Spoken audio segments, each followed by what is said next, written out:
bigay ng magandang deal. Actually, hindi ako na tanong.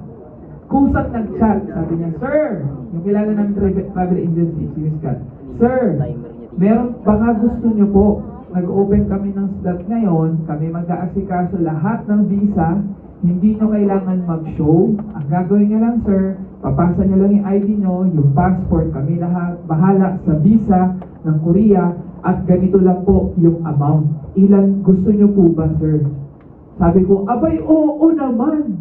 So, sabi ko, sige, kunin na natin to. Binigay sa akin yung quotation. And that time, ang una kong plan, sabi ko sa leaders ko, sa grupo, sabi ko, hindi, mas masaya, i-open natin to sa buong project high. Sabi ko, Dad, i-open natin to, iganto natin, pinopost ko kay CBO, sa mga kapatid kong council, and mas masaya kasi yung panaginip ko last year, nagkatotoo siya last week na 81 po tayo lahat.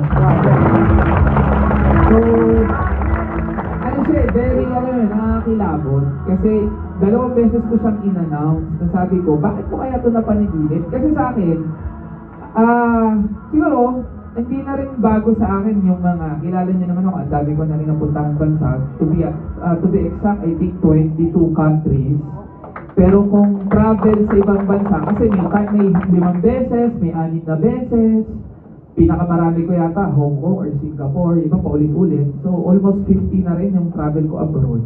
And, yung bansa kasi given masaya siya Pero sabi ko nga, gusto ko, sa susunod na punta ko, sabi ko kayo din sa wife ko, sabi ko, gusto ko this year, lahat ng travel ko, karamihan sa travel ko, lalo na pag major, gusto ko, marami, gusto ko, kasama yung leaders. And iba yung pakiramdam na nung kami nila Papa Z, 5 lang kami doon, pumunta kami ng Ensol Tower, nagpicture kami,